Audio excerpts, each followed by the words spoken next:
যে চাঁদাবাজিগুলো আগে আওয়ামী লীগ করতো সেই জায়গাগুলোতে বিএনপি যে বসে গেছে, যে রাজনৈতিক দল দিয়ে হবে না, যে বলে না যে নৌকার ধানের শীষ একই সাপের দুই বিষ। যেখানে জাতীয় নিরাপত্তার প্রশ্ন জড়িত সেখানে দলের বিরুদ্ধে ভোট দিবে সে, এটা বিএনপি একটা বৃহত্তম রাজনৈতিক দল হিসেবে রাষ্ট্র পরিচালনার অভিজ্ঞতা থেকে এটা মানতে পারে না। দেখুন, রাজনীতিবিদদেরকে কালিমা লেপনের অন্য কাউকে দরকার হয় না, তারা নিজেরাই যথেষ্ট।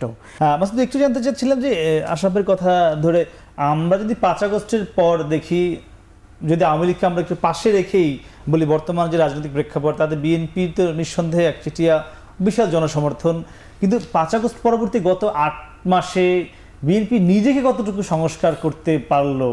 জনসমর্থন কি আগের থেকে বাড়লো না ধীরে ধীরে কমছে? আপনার কাছে কি মনে হয়? গত ৮ মাসের কথা যদি বলি, আমার বিবেচনায় বিএনপির জনপ্রিয়তা অগাস্ট মাসে যা ছিল এখন তার চেয়ে অন্ততপক্ষে 20% কমেছে। কমেছে আচ্ছা, বিএনপির জনপ্রিয়তা। এর কারণটা হলো কি, মাঠ পর্যায়ে একটা ব্যাপক চাঁদাবাজি হচ্ছে।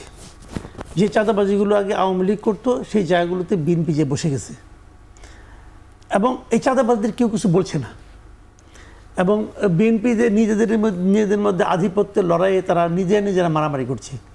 এই জিনিসগুলোকে সাধারণ মানুষ ভালোভাবে নিচ্ছে না। এর বিপরীতে আমি মনে করি এই যে তাদের জনপ্রিয়তা কমছে, এর পেছনে একটা ইন্টেনশন কাজ করছে। খুব প্ল্যান্ড ওয়েতে এই মানে বিএনপি জনপ্রিয়তাটাকে কমানোর চেষ্টা করা হচ্ছে, খুব প্ল্যান্ড ওয়েতে। আমি প্ল্যান্ড ওয়েতে বলি আপনাকে, আমাকে 2 মিনিট সময় দিয়ে না।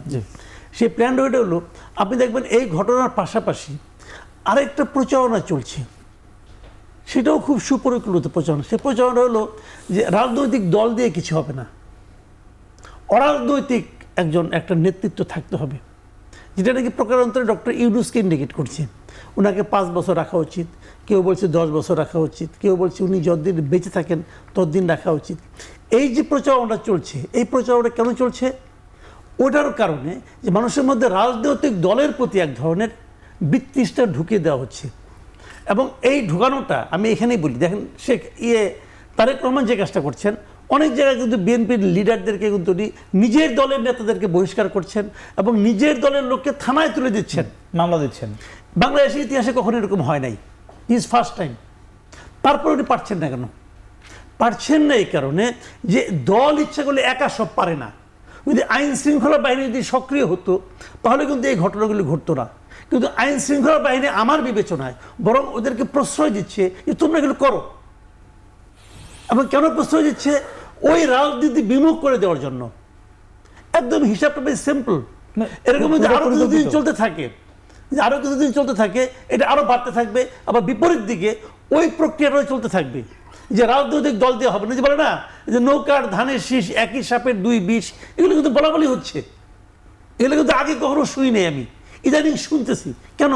আমাদেরকে শোনানো হচ্ছে যে রাজনৈতিক দলরা পারবে না, অরাজনৈতিক দলটাই পারবে, অরাজনৈতিক শক্তি পারবে। তো এইটা কিন্তু খুবই ইন্টেনশনাল। আমি মনে করি যে বিএনপি নিজেরা সতর্ক হচ্ছে, কিন্তু তারা পারছে না মানে চাঁদাবাজিটা বন্ধ করতে পারলে হয়তো কিছু লাভ হতো। এটা তো পুলিশের কাজ রে ভাই, এটা তো পুলিশের কাজ। যদি পুলিশ ভয় পাইতো, যদি এমন হতো একটা চাঁদাবাজকে ধরার ফলে বিএনপি তার বিরুদ্ধে মিছিল করতো, তাহলে আমি বিএনপিকে দোষ দিতে পারতাম। তা তো করছে না, বিএনপি বলছে দেখে ধরেন, পুলিশ ধরে না তো। শান্ত ভাই, একটু বিএনপির 20% জনপ্রিয়তা কমেছে সেটি আমরা শুনলাম। আমি একটু এই সঙ্গে অন্য বিষয়ে জানতে চাই।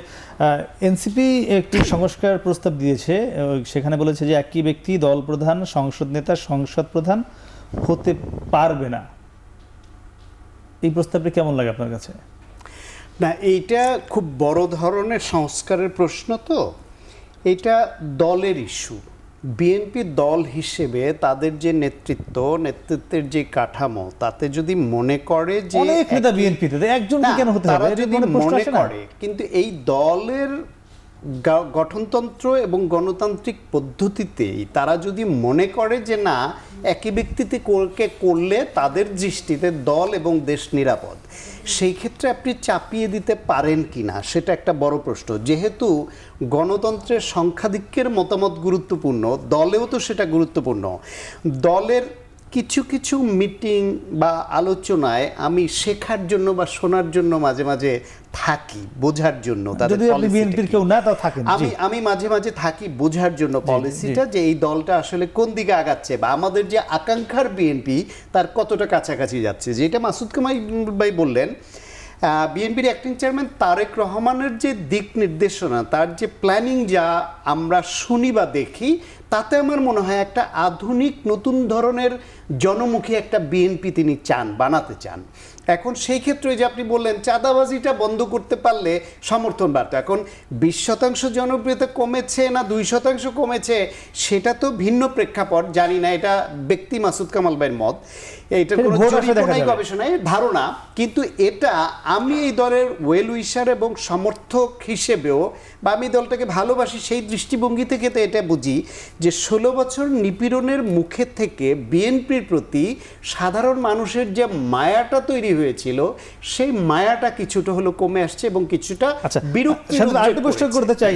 70 অনুচ্ছেদে বলা আছে যে নিজ দলের বিপক্ষে ভোট দিলে সংসদ সদস্যপদ বাতিল হবে, এটি আপনি জানেন, এটি পুরোনো বিষয়। তো বিএনপি এটি বহাল রাখতে চায়, কিন্তু না, এটা মিসলিড করছেন। বিএনপি বহাল রাখতে কি চায় চায় না, তাহলে? এইটা না, শুধু আচ্ছা, কি চায়? এরা বলছে শুধুমাত্র অর্থবিল ছাড়া জি, বাকি সবকিছু না। বিএনপি চারটা, চারটা চারটা। উল্লেখ করে জি। বলেছে। একটা হচ্ছে অর্থ বিল, একটা হচ্ছে আস্থা ভোট, একদম। একটা হচ্ছে জাতীয় নিরাপত্তা, জি। এরকম আরেকটা চারটা, কি জানো, জি, চারটা চারটা আছে। বিষয় ক্যাটাগরিক্যালি দিতে পারবে। বিএনপি উল্লেখ করেছে যে এই চারটা ছাড়া বাকি যে কোনো বিষয়ে স্বাধীনভাবে সে দলের বিরুদ্ধে মত দিতে পারবে। এবং আমি নানানভাবে ভেবেচিন্তে দেখেছি যে যেই চারটা পয়েন্ট বিএনপি যে বললাম উল্লেখ করেছে, যেটা দেশের এর বাইরে রাজনীতির গুরুত্বপূর্ণ কি আছে সাথে আরো এবং কিছু? জাতীয়, সে অবশ্যই আপনি যেখানে জাতীয় নিরাপত্তার প্রশ্ন জড়িত, সেখানে দলের বিরুদ্ধে ভোট দিবে সে, এটা বিএনপি একটা বৃহত্তম রাজনৈতিক দল হিসেবে রাষ্ট্র পরিচালনার অভিজ্ঞতা থেকে এটা মানতে পারে না। এক, দুই হলো শুধু ওই যে বললো আশরাফ কায়সার বা বললেন না, অনেকে রোমান্টিক ভাবে চিন্তা করেন সংবিধানকে জি। বা আইনকে। জি। বিএনপি ওরকম রোমান্টিক ভাবে চিন্তা করার জায়গায় নাই, তারা বাস্তবতা বুঝে। এই দেশে বিভিন্ন সময়ে যে এমপি কেনা বেচার হাট বসে এবং কিভাবে আপনি একটা সরকারকে এনজিওর মাধ্যমে টাকা ব্যয় করে সরকার ফেলে দেওয়ার জন্য এমপি কেনাবেচার প্লট তৈরি হয়, সে অভিজ্ঞতা কিন্তু আমাদের আছে, অতীত হয়েছে। জি, আমি সেই কি অবস্থায় এইরকম সবকিছুই যদি আপনি শিথিল করে দিয়ে হঠাৎ করে গিয়ে আপনি সবাইকে ফেরেস্তা তুল্য ভেবে সবকিছুই তাদের দায়িত্বে ছেড়ে দেন, তাহলে সরকার টিকবে না এদেশে। জি। আসলে শান্ত ভাইয়ের কথা শুনছিলেন, আমিও এই সিটে আপনার সঙ্গে আগেও যে দুইবারের প্রধানমন্ত্রী এগুলো নিয়ে আলোচনা হয়েছে, এই জন্য আজকে এগুলো আর তুললাম না। জি। আমরাও দেখেছি যে মানে বিএনপি যেটি চাচ্ছে না সেটি এখন পর্যন্ত কিছুই হয়নি, গত 8 মাসে হবে বলেও মনে হচ্ছে না। আপনি একটু এরকম ইঙ্গিতে বললেন, তাহলে এই সংস্কার কতটুকু হবে? বিএনপির বাইরে কিছু হবে? সংস্কারের ব্যাপারে আমি খুব একটা আশাবাদী না। এর দুটি কারণ। একটি হচ্ছে যে রাজনৈতিক দলগুলো মন খুলে এবং মাথা খুলে এবং জনগণের কাছে জবাবদিহিতার দিক থেকে সংস্কারটিকে দেখছেন না। তারা দেখছেন তাদের 3টি বড় রাজনৈতিক শক্তি এখন বাজারে, তারা তাদের পয়েন্ট অফ ভিউ থেকে, তাদের পার্সপেক্টিভ থেকে এবং তাদের নিজস্ব রাজনৈতিক দর্শনের জায়গা থেকে সংস্কারটিকে দেখছেন। আর সরকারটিকে আমরা একটি পক্ষ বানিয়ে ফেলেছি। আসলে তো সরকারটি হচ্ছে ফ্যাসিলিটেটর, অথবা যে ঐক্যমত্য কমিশন আছে তাদের ফ্যাসিলিটেট করে যার যার বাড়ি চলে যাওয়ার কথা। জি। কাজেই এই জায়গাটিতে জনগণ শেষ পর্যন্ত কি পাবে মোটের উপরে বুঝে নিতে এটি আমি খুব সন্দিহান। আমি শুধু আগের 2টি পয়েন্ট আপনাকে একটু বলি, কেন অনুশোচনা হচ্ছে না। এর একটা কারণ আমি বের করেছি, সেটি হচ্ছে 16 বছর যখন আপনি ক্ষমতায় থাকেন এবং ওই শাসনটির যে চেহারা আমরা দেখেছি, তার মধ্যে রাজনীতি এবং আদর্শ কম ছিল, খাওয়া খাওয়াই বেশি ছিল। হ্যাঁ, তাদেরকে একটা বড় অংশের মানুষ বেনিফিশিয়ারি হয়েছেন। সেই বেনিফিশিয়ারি কিন্তু এটাকে একটা ব্যবসা ক্ষেত্র মনে করেন এবং তারা তাদের নেতৃত্বকে এখনও জীবিত রাখতে চান এবং ব্যবসাটিকে কন্টিনিউ করতে চান। আপনি জানেন যে কোনো ব্যবসা। কাজেই অনুশোচনার জায়গায় না যাওয়ার এটি একটি কারণ। বিরাজনীতিকরণের একটি জায়গা এসছে এবং আমরা বাংলাদেশে অনেকবার এই তৎপরতা দেখেছি। তবে আমার ধারণা শেখ হাসিনা 16 বছরে বাংলাদেশে বিরাজনীতিকরণের একটা উচ্চ মার্গে নিয়ে গেছেন। কেন? কারণ আপনার ভোট থেকে আপনাকে বিচ্যুত করা হয়েছে, গণতান্ত্রিক শক্তিগুলোকে নিঃশেষ করা হয়েছে, তরুণদেরকে জমায়েত করে বিভিন্ন ধরনের বক্তৃতা বিবৃতি দেওয়া হয়েছে, বলা হয়েছে যে তারা যেন ব্যক্তিগত জীবনের সুবিধাদির কথা ভাবে, রাজনীতি তো করা উচিত না। তার মানে আমরা 16 বছরে একটা রাজনৈতিক ভ্যাকুয়াম দেখেছি। এবার দেখুন, রাজনীতিবিদদেরকে কালিমা লেপনের অন্য কাউকে দরকার হয় না, তারা নিজেরাই যথেষ্ট। এই যে আমরা বাজারে বিএনপিকে বা অন্য রাজনৈতিক দলগুলোকে, এমনকি এনসিপির নেতৃবর্গকে দেখছি তাদের কোনো কোনো নেতাকে বহিষ্কার করতে হচ্ছে।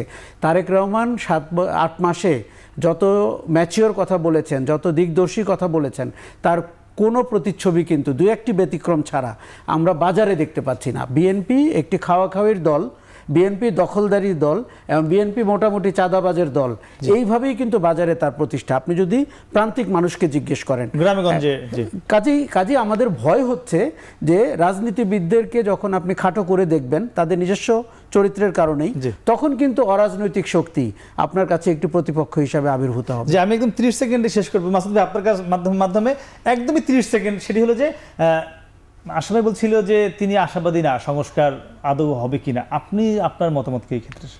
আমার মনে হয় সংস্কার হয়ে যাবে, যেভাবেই হোক হয়ে যাবে, জোড়াতালি দিয়ে হলেও হয়ে যাবে এই কারণে একটা পর্যায়ে এসে দেখা যাবে কি জানেন, সংস্কার বিলম্বিত হলে নির্বাচন বিলম্বিত হবে।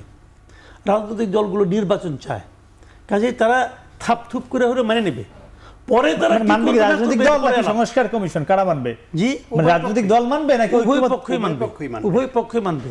কিন্তু এই যা মানবে এটাই যে শেষ পর্যন্ত বাস্তবায়িত হবে সেই আশা আমি করি না, তবে মানবে, মাইনে নেবে, কারণ না মানলে তো নির্বাচন বিলম্বিত হবে। জি মাসুদ, আমরা আপনার এই কথাতে আস্থা রাখতে চাই। এবং শান্ত ভাই বললেন যে রাজনৈতিক দল এবং ঐক্যমত কমিশন একসঙ্গে মানবে, খুবই ভালো কথা।